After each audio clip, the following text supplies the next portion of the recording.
with a Silver Reef Casino Resort pen. Well, gets the job done. K Winn. but I'm old school. you're going to be left behind. Dodgers are on analytics. The Marlins aren't. Dodgers win back-to-back World Series. Marlins. That's where you're wrong, my friend.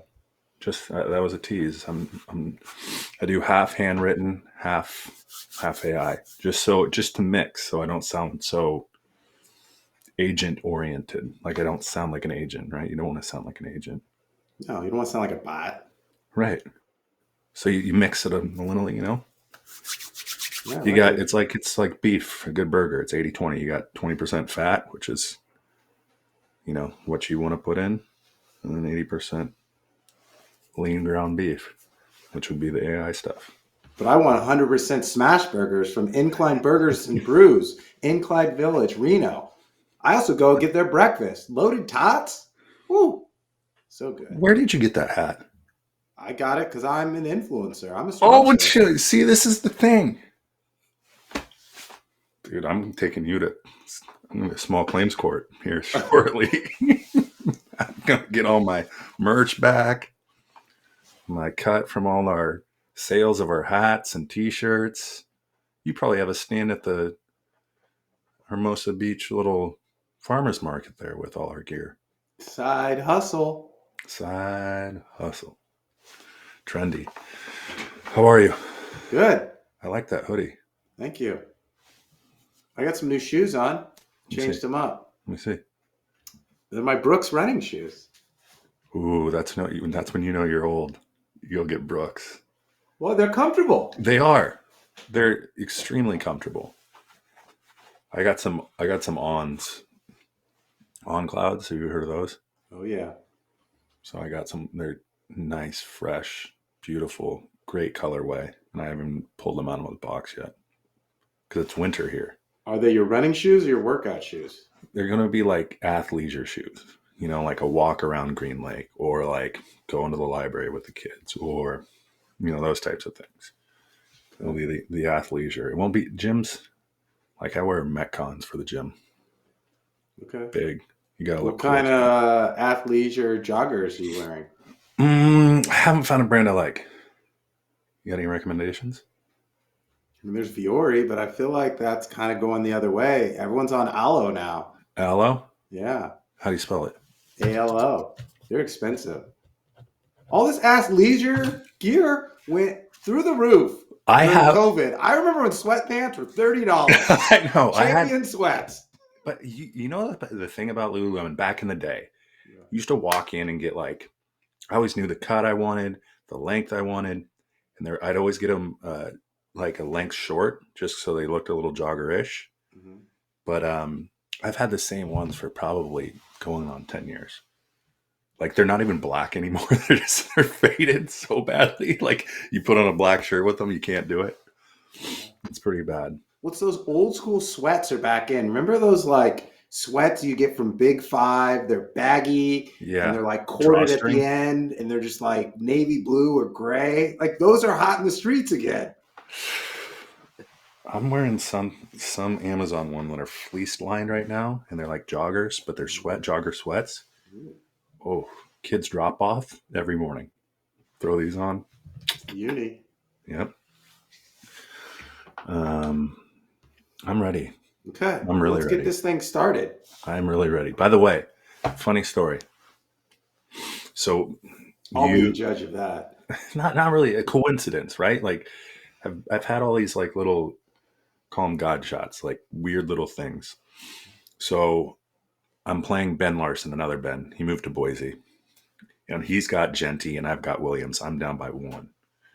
I ended up winning. He's like, all right, man, here's the deal. If you win it, you got to do the draft in Tahoe next year. I'm like, done. Incline Village, we're going. And then literally you sent me that text. Incline Burgers and Beers. So you know what we're going to do? Hey, that's how you get your hat. Exactly. Hey, what if we have our draft this year and you cater our place? I'm going to MC the draft. There you go. And you can use all your catering points since I get none. Jeez. Oh, horrible. God. Well, let's stick with food. Because I did a little brunch on Sunday. Are we recording? Yeah, we're live. Oh, wow. Okay. Sorry.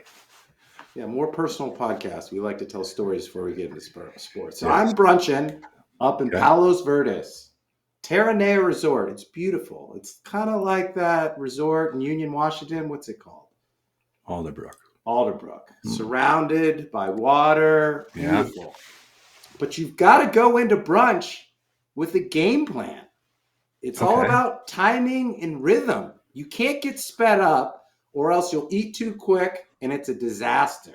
You've got to execute. You've got to be willing to call an audible and you got to prepare. Jen, my wife, actually researched white wine before she got to brunch and made a quick, efficient decision because we only had an hour and a half. And I was proud of her because in pressure situations, things unravel. Like Sam Darnold against the Rams. 4 INTs, Big Ben. God. He was like your bottomless mimosa in Hoboken, New Jersey. Like as soon as you set it down, boom, there's another one. Just interception after interception after interception. I was going to give you brunch advice. Can I revert back to brunch advice? Go right to the brunch advice. Always start with like a sweet because you come in hungry, right? Because you've probably been standing, if it's a decent place, you've been standing a little bit, you're waiting in line, you're sitting there, okay, come on. Always start. And if you're a coffee drinker, get some coffee, it's an appetite suppressant, but then also get a sweet. So like a cinnamon roll or something, whatever they have in order to just tide your hunger. Because then you can go after something you really want to get versus like, I'll take the Denver 6-egg Denver omelet and hash browns, right? Like always get the sweet before. And obviously, Sam Darnold did not do that last game. He did not. He tried going right for the. I don't know what. Can I give you my assessment of what happened? Sean McVay is a darn good coach, and that defensive coordinator. It is really hard. The only person I've seen throw a decent ball running to the right-handed, running to their left, and really get it off this year, to be honest, is probably two. And they played each other this week: Josh Allen and Baker Mayfield. If you go look at that tape, Sam Darnold he just could not get off that side, and they made him throw a lot in high leverage situations like that. And I think he's still fine. If you go back to the tape too, maybe he's trying like Cooper Kupp. Is he full speed? Probably we don't know. And then Shaheed, he's second week in. There could have been some of that. It was just a bad cocktail of probably good scheme against wide receivers that probably were a step off, where Sam's a step ahead. But 4 INTs, golden sombrero. Jeez, Sammy. And you almost won the game. I know. Yeah, defensive coordinator for the Rams, Chris Shula. I think he's got something figured out because Sam is 0-3 against the Rams in the last 3 games in the last year and a half. Go back to the playoff game last year when the Vikings came and they played the Rams. He threw 1 touchdown, 1 interception. This past weekend, it was 4 interceptions, no touchdowns. The Rams D was tight in the red zone, and if it wasn't for your kicker, they wouldn't have had a chance to even stay close and to have a chance at the end. So I think a lot has to do with adjustments. I do think Seattle's going to get them in a week. I think Sam's a good enough quarterback that he'll figure it out. But it did not look pretty. But despite all that, you could also talk about the Seahawks defense because Stafford threw for, 160 yards, and the Rams rushed for 119 yards.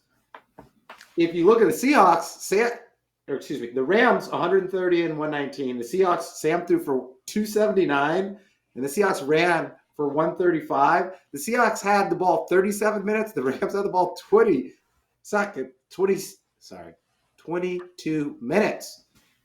If you put your hand over the turnovers, right, you'd sit there and go, these guys won 34. Seahawks easily won the game. Yeah.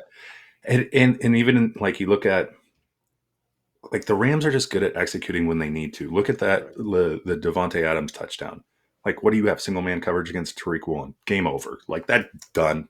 Yeah. Right? So, and I think the narrative coming out of it that the Seahawks can take is like, we played the worst game we've played from a quarterback position. Defensively, we know we can stop them. Yeah. Like, so it's kind of twofold going into the next game. It's Sam Darnold shouldn't leave the tape room until he's figured it out. Like everything, check downs. What are you going to do in this situation? Conversely, it's like the offensive coordinators with the offense and Stafford and Williams and Devontae and Puka going like, what do we got to do here? Because I think they had 78 rushing yards in the first quarter, but then 1 in the second quarter. Like so again, McDonald's a defensive mind. So 2 of the better teams, top 5 teams. 2 of the best teams in the NFC. I agree. Yeah. I mean, you saw that matchup between the Eagles and Lions. It looked like a baseball score. It did. It wasn't pretty. But I mean, if you hold the Lions to 9 points after they put up 44 the week before, like Sirianni, you might want to check like I don't know, if you're Dan Campbell, I think Sirianni kind of might want to do security check on your email or something like that. It's like he got his playbook from him or something like that. But the Lions have been up and down all year. Their offense is the same personnel, but it's not the same person calling the offense and scripting the plays and coming up with the sets and the audibles. And it's been a big difference because I was looking at the standings. Lions are below the Niners. I had to do like a double take, but that just goes to show you how the Niners have overachieved despite the injuries, and the Lions have underachieved based on their roster, their personnel, and all the expectations coming into this year. Conversely, you go look at the one man. I wrote down the top 2 teams in the AFC. Denver, Sean Payton, like good coach, been there, done that, knows how to run an organization team. Vrabel, same kind of thing in New England. He's respected, been there, done that, old player. You look at the NFC, Philly, Sirianni, they've been there, Super Bowl champs. Rams, McVay, Super Bowl champs. But then you look at number 3 in the NFC. Who is it? The Bears. Yeah. Benny Johnson. Like, he is the most valuable coach, by far in the league right now. I would even argue that they're not even playing well right now. They aren't. And they're still winning. They're somehow, some way. Yeah. Like, kind of like the Lions last year. Like, they didn't play well at times, but they were still 14-2 at the end of the season. Just wait till that Bears offense starts clicking. I know. With Caleb, how much better they're going to be. And he's finding that rhythm. Like the funny part, go back to the Lions. David Montgomery's done nothing this year. Little to nothing, right? And Gibbs, they've leaned on Gibbs more. But you look at what Ben's creating with both Swift and who's the 6th round? Kyle Mon something. He got a tutty this week. I mean, he's good. Like, he's creating that kind of same persona of a offense in Chicago with maybe some better pieces. Yeah, because you've got Colston Loveland is your Laporta. Right. You've got a better quarterback, more mobile. Yep. With Williams. You've got a Dunze and what's DJ Moore? Yep. I'd take the Lions. I would still take the Lions receivers. But like, he's doing it in the same fashion with just lesser pieces, but the output's still good. They're still winning games. Benny Johnson's his trajectory. His podcast trajectory is hello, welcome to Big Ben and K Winn. Each week we broadcast live. So if you're watching this live or even on demand, make sure you tickle that subscribe button and give us a big thumbs up. But if you're more of an audio podcast person, you can follow us, you can subscribe, you can thumbs up, you can even 5-star rate us. That'll help us out a lot. Anywhere you get your audio podcast. I'm K Winn, he's Big Ben. We talked a little football, we might talk a little bit more, some NBA. Big Ben wants to cry a little bit more about the AL MVP race. And we're going to get into some college football, USC against Oregon. Where do we want to go first? Let me cry first, and then I can take off the Mariners hat.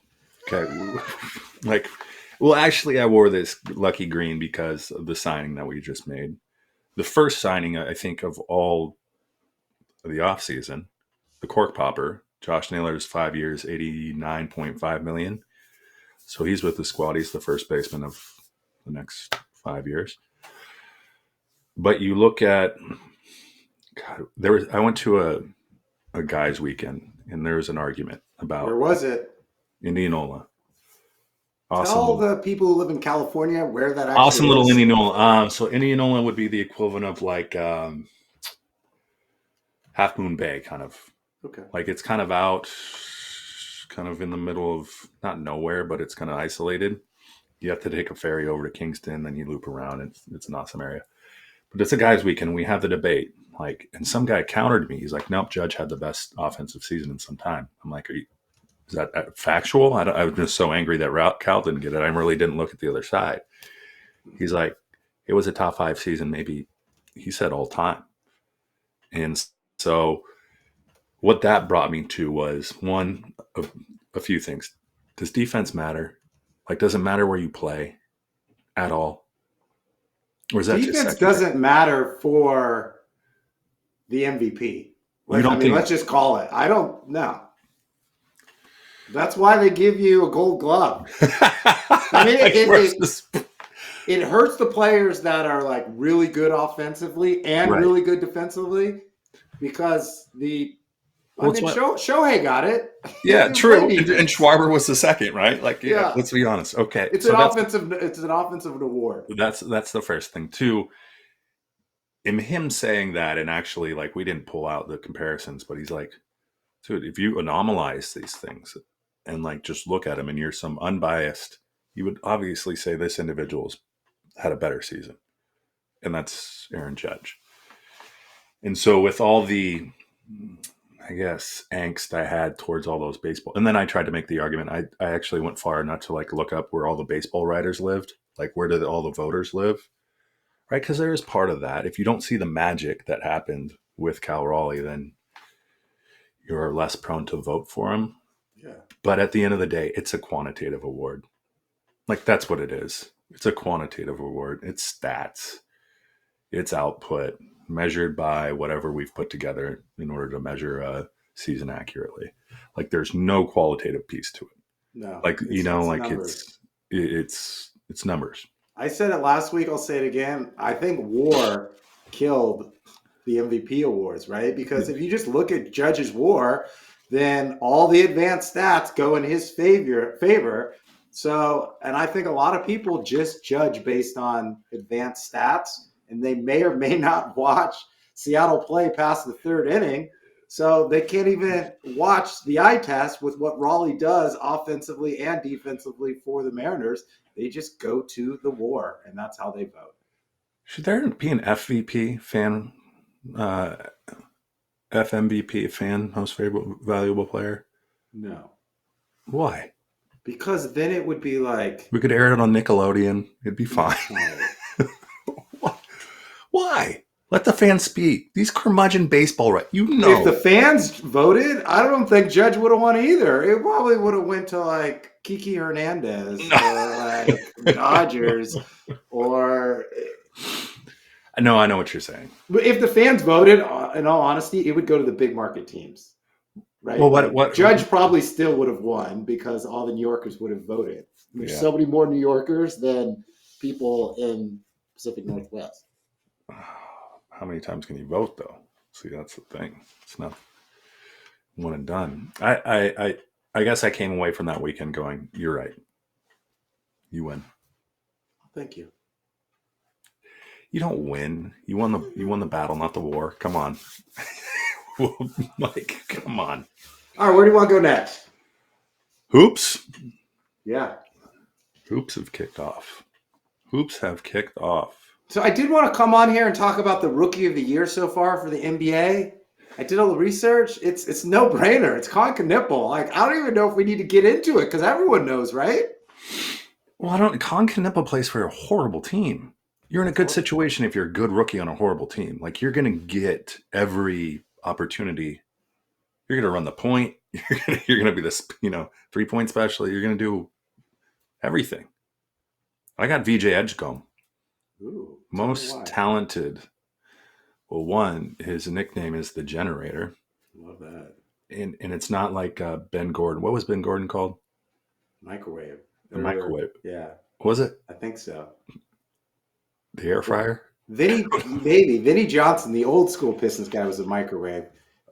I'll find out Ben Gordon. I forget what. Either way, so his nickname is his real name is Victor Drexel.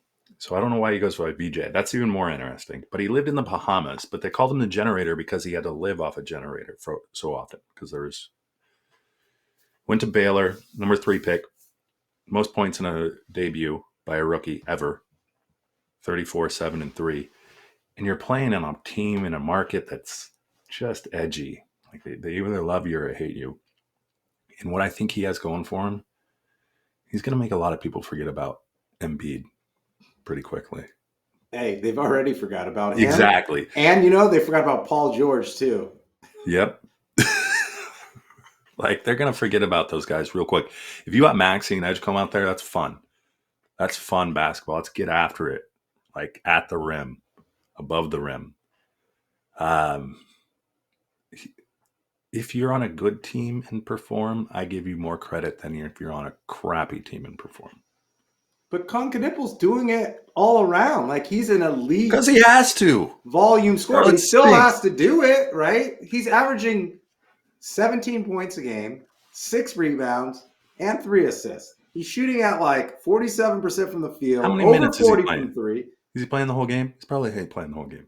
He's also playing with other scorers like LaMelo, Brandon Miller. He's got some other dudes on the team. It's not like it's just him. It's not like he's playing on the Brooklyn Nets. The Hornets are better than the Nets. But I like it because he was overshadowed at Duke. I even was like, I don't know if this guy's a top 4 pick. I didn't think he would be that good. And he's come in and he's played exactly the role that the Hornets need to. Spot up shooter in the corner. Give me the ball. I can on-ball pick. I can create. I can rebound a little bit. He's putting up better numbers than his boy Cooper Flagg. Coop. Well, Coop's trying to do it all, it seems like. Yeah. All right, give me this, though. Those 2 players, give me the ceiling comp. Knipple, probably Luka. And oh, dude. No. Knipple. I mean, Rehorn hates when you do the comps. Sorry, Rehorn. A better Gordon Hayward? There you go. Slightly better. Yeah. Like Gordon Hayward was nice for a few years. He was nice. Yeah, he was really good in Boston. Really good. Yeah. Edgecombe, Scottie Pippen. I don't know if he's that long or that good on defensively. You mature into defense. You don't come out as a rookie and be like, let's go, slap the floor, let's play. It's like, I got to play minutes. Like, I got to score the ball too. Yeah. But I want to talk about another rookie. Paul George. Paul George. We need to adopt the Memphis Grizzlies. We need to bring them into the jurisdiction, Big Ben. They're 11th in the West right now. You need to hear my argument. Who did they draft last year from Washington State? Yeah. Jalen Wales, and they got Cedric this year. Yeah. They're both playing well. Both played extremely well. Cedric Coward, he just started his first game on Saturday. How'd he do? He did great. 2-way player. He can shoot, play defense. He's second in scoring for the rookies. He's averaging 14, 6, and 3, 47% from the field, 37% from 3. Get rid of Ja. Build around the 2 Cougs. Hey, we need to go to a Grizzly game. We should. Ooh.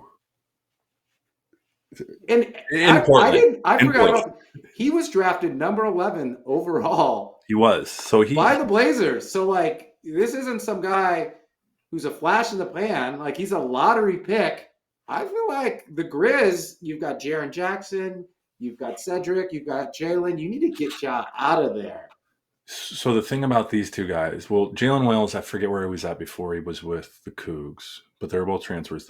Cedric Coward played in Eastern Washington, which is Cheney, Washington, which is just small, peanut small. And then he went to Pullman, which was relatively a little bigger. Now he's in Memphis, which is probably the smallest market in the NBA. So he's operating kind of under the radar, and he's putting up big time numbers because he's getting to play a lot. I mean, Ja's out. Yeah. Jaren Jackson's your only asset. He might be playing in Seattle next year. They're talking about Memphis and New Orleans moving. So maybe he comes back to Washington to play. I would go to a game, though. Let's go. Sacramento? Let's do it. Stay at the Kimpton. Yes. I love the Kimpton. Great little bowling alley there. Yeah.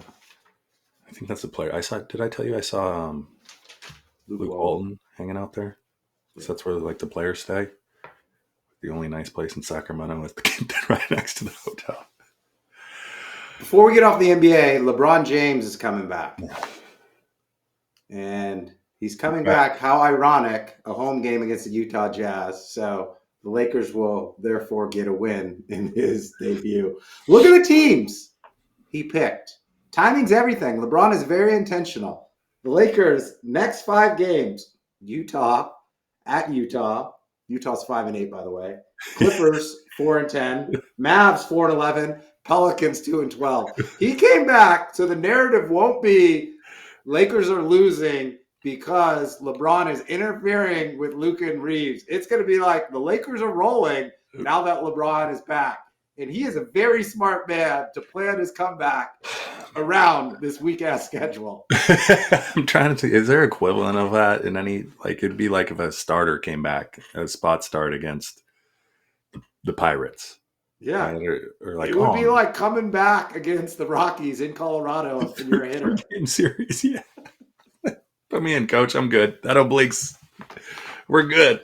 Get me out there. Oh, this is the righty-lefty matchup. Nice. Short porch.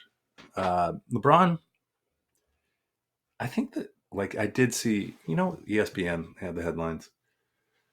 LeBron returns to practice. It's like, okay, cool. And then to your point, that we're still creating like this, but the LeBron awe, I feel like, is the awe of LeBron is dissipating, like not pretty quickly, but it's, I think, what the Lakers want, right? Like, you want Luka and Reeves to be those guys rather than waiting with bated breath for LeBron to return and maybe you become a play-in team. Exactly. Like, Luka was playing at an all-star level. Is Luka the alpha now? He's still the alpha. I think Luka's where they're the going to struggle, Reeves beta, and then LeBron's like. It should be like that, but I don't think it will be like that. I think LeBron is going to slide in at number 2, and then Reeves is going to be 3. Who's getting the interview after the game? Probably still Luka. Okay. And LeBron. Like 4 with Luka, 1 with LeBron? Yeah. Okay, cool. Lakers are 10-4, 4th in the West. But don't let that fool you into believing that they are a very good team. They'll still make the playoffs, but their net rating is 15, which means their offense is in the middle of the pack. That means their defense is in the middle of the pack. That means once they play a full season, the Lakers will be in the middle of the pack because LeBron's coming back. That doesn't mean defense is going to improve in their starting lineup that already has Reeves and Luka, who aren't the best defenders. So now you've got 3 players who are defensively, and then 3 primary ball handlers that have to kind of wait and see what the other person does. Basketball is all about chemistry. It kind of worked when they had 2 guys doing the pick and roll, like Luka go, Reeves go, and then you can throw in role players and defensive players and shooters. Now that's going to be a little out of whack with LeBron. You know what they're going to be number 1 at? I just thought about this in the week. Just BS calls that they get. Like, you watch Luka, and Luka's like up faking, doing the James Harden, and then LeBron's going to be able to do the same thing. That game's going to be slow. You're going to be able to go to a Dodgers game probably before the end of a Lakers game. They're going to be long. A lot of free throws. A lot of free throws. All right, where are we going next? And see where we're at. I mean, we can go quick Niners real quick. They look good. Purdy's back. And it's not only Purdy. I mean, when the Niners have their offensive weapons like Parasol, when's Ayuk back? McCaffrey, he's coming back, and Kittle, they're a very good team. Offensively, I think they'll put up points, they'll score. They're not going to get it in their own way offensively. It's defensively. How can they just hold a team with all these rookies, second and third year players? But here's what I want to know, Big Ben. What's that? The Niners are, let me get to my notes. They're 7-4 with 6 games left. You're going to predict where they're going to finish up. I'm going to give you their games. Okay. So they have 4 home games left. Ooh, that's nice. Against Carolina, Tennessee, Chicago, and Seattle. And that Seattle game is last week, so Seattle might already clinch and they might mail it in. Okay. Then they've got 2 road games at Cleveland and at Indy. So they're 7-4. How many of the last 6 games do you think they'll win based on that record? I think those are two tough road games. Browns defense is good. Like pretty Browns good guy. Offense isn't good. Shedeur Sanders can beat Brock Purdy now. If he does, that's bad. I think you lose at the Colts. Okay. I think you got the Panthers. Okay. Unless there's a bounty to break CMC. The Bears would be a tough one. Yeah, that'll be a tough one. That'll be a tough one. They'll probably lose to the Bears. They'll lose to the Bears. You know what? I'll even give them a loss in Cleveland, but they'll beat Tennessee and they'll beat Seattle because Seattle's going to mail it in. So 3-3, so you end at 10-7? Yeah, wild card, baby. Not so fast. Seahawks were 10-7 last year. Have you seen who's below the Niners? Yeah, that's true. It's like the Panthers are down there and the Vikings are down there. That's true. The Niners are sneaky. They might get them all back at just the right time. NFC West getting 3 teams. That'd be nice. Yeah, that'd be nice. Maybe we could get media credentials to all 3 of those games. We should definitely get that. All right, let's get a little college football, which is brought to you by Incline Burgers and Brews, your go-to place to get your go-to fix for Smash Mouth burgers. I'll repeat that. Your go-to place to get smash burgers and craft brews. Incline Village, that's where I go. Great breakfast too, Big Ben. It's Incline Village is probably my favorite, one of my more favorite places in this country. It's nestled. It's nice. It's kind of, you can walk everywhere, kind of. You can get down to the lake. Grand Hyatt right there is beautiful. Who are we talking? Oregon versus USC. And this is why this game is important. Because this is an elimination game, Big Ben. Whoever loses this game is out of the college football playoff because Indiana's going to go. Ohio State's going to go. They're probably only going to get one other team, and it's going to be the winner of this game. Lincoln Riley. Where is it? Eugene. Oh, jeez. It was -7.5. I looked today, it's -10. So, what do the people in Vegas know that we don't know? It's going the other way. Yeah. There's something going on. Like it's wet balls or I don't know. I think the biggest story is probably the recruiting that's coming out of this game. Those are the 2 teams that used to just, of the Big Ten, right? Take the 4 on the West Coast. So you got UCLA, USC, Oregon, Washington, right? USC still has kind of that pull. Or if they really want that pull and they got to win this game. Like USC is one of those programs, if you put them in the college football playoff 2 years in a row, like all of a sudden the momentum's back. Yeah. They got the pockets. Like things start to shift. Lincoln Riley, you start getting those recruits coming back or staying in state. I don't think they win though. If they make it close, they might, maybe you come tell your recruits, hey, you're the guy that puts us over the edge, or we beat Oregon. You're right, because LA's got the beach. It's got the weather. It's got the celebrities. It's got the good-looking girls. So, football players want to come and play, and the momentum's heading in that direction. This is the best run since the Pete Carroll era. This is the best offensive and defensive line SC has put on the field. Everyone's saying, oh, they can't win. They can't play Big Ten football. Well, they're here. They're ready. And that's why I am going to pick Oregon. Ducks defense is better. Next year, USC. Next year. You described LA, and that's like the exact opposite of Eugene. Like Eugene is crunchy, rainy. It's got the Nike allure, but yeah, I think it's a. I mean, if you are Lincoln Riley and you really like statement win that you look back and you go, okay, that's the minute, like it has to be this one. You win on the road in front of all their recruits, because all the recruits want to come to this game, Yeah. because the recruits are looking at either USC or Oregon. They're not looking at UCLA and Washington generally. Yeah. So I mean, you win big here, but again, it's probably going to be some of the guys will probably experience rain for the first time